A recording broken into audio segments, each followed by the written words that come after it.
Welcome to AI Predicts. In this video, I've asked the three leading AI models in the world, Grok, ChatGPT and Gemini, all to predict the next permanent manager for Manchester United. We've got some obvious calls in there and a couple of interesting outside shouts as well. And just before we kick off, if I could ask you to consider subscribing to the channel and liking the video, I'd really appreciate that. It means a lot for a small channel like me, but without further ado, let's jump into it. Okay, so here we go. We've got Grok's prediction on screen right now, and we'll go through Grok, then ChatGPT, then Gemini in that order, and then I'll share with you what the prompt was. I've also asked each model to give their top three, basically, so what the most likely one is, and then there's runner-up and then third place. So we'll go through those right now. Okay, so starting off with Grok, we've got first and most likely Ole Gunnar Solskjaer. I think that's probably the most obvious pick right now. It says here current odds range is evens. So why his favourite? A brief rationale here. Deep club knowledge as former player, legend, and previous manager. Yeah, previous manager, but previous sacked manager. So we've got to take that into account. Availability and willingness to return, publicly expressed interest. Yeah, that makes sense. Ineos reportedly prioritising low-risk, quick stabilisation option with Premier League experience. And many sources suggest he could start as interim and transition to permanent. Okay, so I think that does make sense. I mean, he is low risk. I don't think he's going to, I doubt he'll be like a properly permanent manager. I think he'll maybe take over to the end of the season at best. I think they'll be looking for someone a bit more established going forward in the long term. But yeah, I mean, he sort of, it divides Man United fans' opinions whether he failed or not. I mean, he finished second, but you know, the last sort of few months weren't particularly good. Obviously, ended up in his sacking. So interesting one there. Grok says second most likely, and a strong runner-up is Michael Carrick. Current odds range 10-3 to 8-1, so that's a pretty wide range there. Why he's in contention: highly respected ex-United player and coach, proven track record developing young talent at Middlesbrough, seen as smart, modern, internal style appointment that fits the academy focus, and could be the fresh start choice if they go for a summer reset. So yeah, I mean, Michael Carrick, he has managed Middlesbrough. He's had like, you know, proper management jobs outside of Man United. Club legend again, that always helps. I could see this. I mean, I feel like Solskjaer is a bit ahead of him in terms of likelihood, but you know, that kind of makes sense. And then third, we have got solid outsider in Oliver Glasner, which is a bit of a surprising one. Odds range 5-2 to 7-1. Again, that doesn't mean all that much, to be honest. Why he's being discussed: excellent recent work turning Crystal Palace into a well-organised progressive side. Proven in the Premier League with clear tactical identity. Contract situation could make him attainable, though compensation would be needed. Yeah, absolutely. I don't see Crystal Palace wanting to split with Oliver Glasner anytime soon, if not at all. Especially mid-season like this, when he's done so well with Crystal Palace, isn't he? Winning him the FA Cup last year. So that's going to be a bit of an ask. So there's Grok's. Now let's move on to ChatGPT. Right, so here's ChatGPT's predictions, and again, we've got most likely Ole Gunnar Solskjaer. Why? Solskjaer has been backed into short odds in multiple betting markets. Okay, so that's all the betting stuff. We don't really need to know that. Reports indicate club level positive talks have already taken place with him about returning, and he's seen as a safe, known option with Premier League experience. Solskjaer's legacy at the club and fan support, despite his previous sacking, make him attractive as a stabiliser.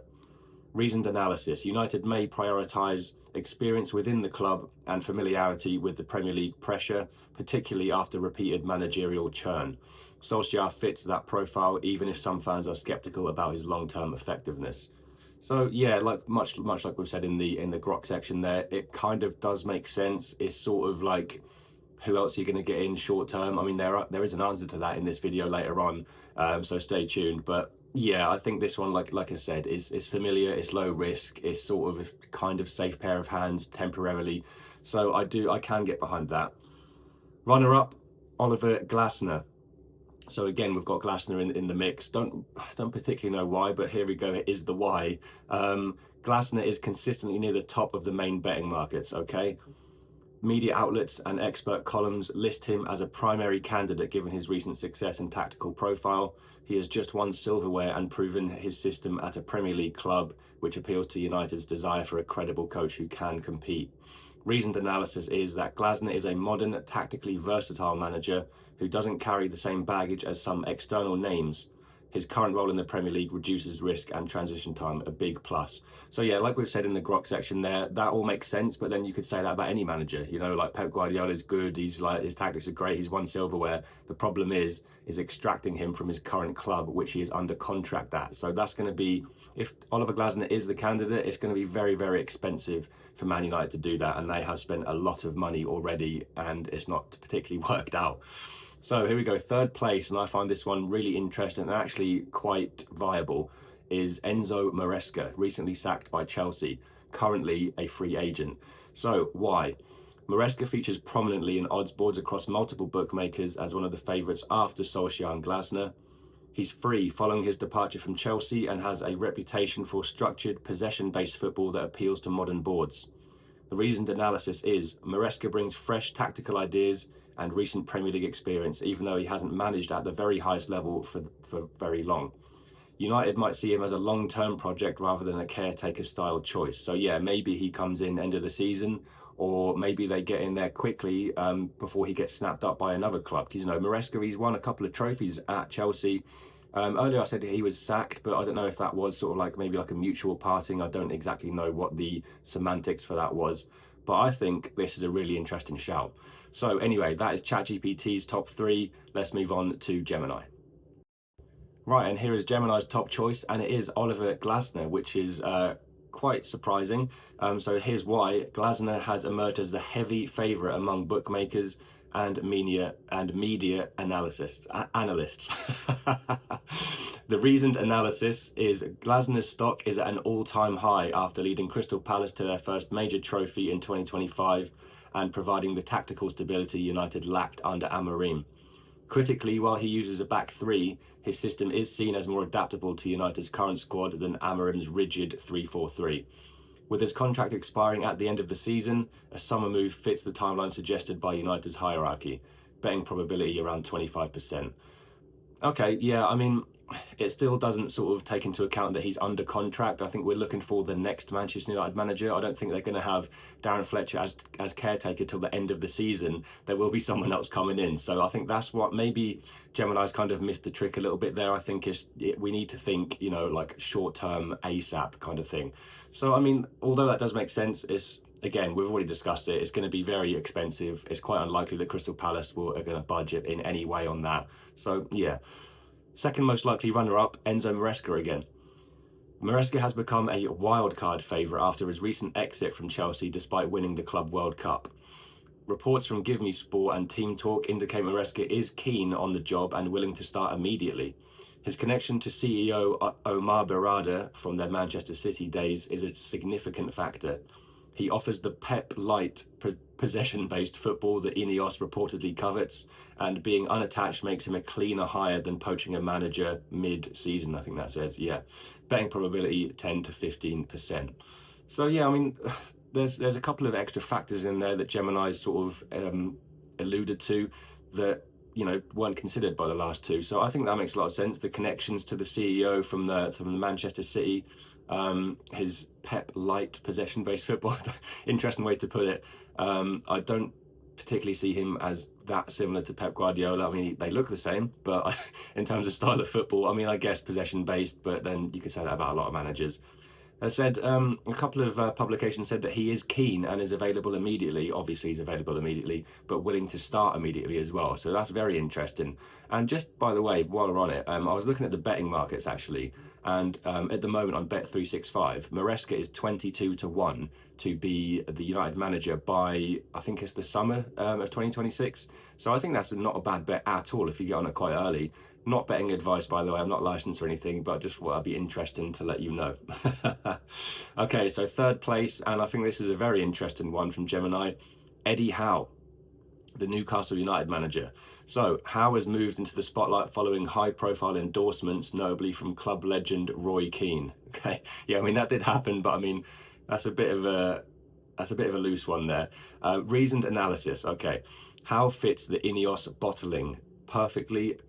Calm, experienced in the Premier League. I think I said that wrong. Howe fits the Ineos bottling perfectly. Calm, experienced in the Premier League, and focused on self-improvement, he has managed over 700 games and successfully navigated high-pressure environments at Newcastle.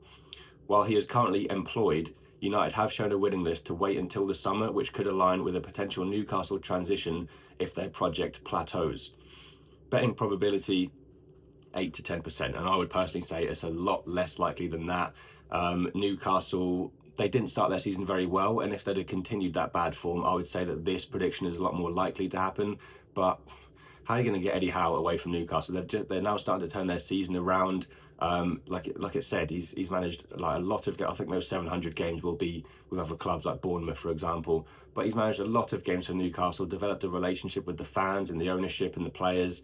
He's kind of built that squad himself, really, from the early Bruno Guimaraes sort of signing days. That seemed like ages ago now. But yeah, it's interesting. It's interesting, but I definitely will not be putting any money on that. Okay, so there were all the predictions, some of them good, some of them a little bit dodgy. I'll just quickly let you know what the prompt is. It's up on screen right now, just for interest's sake.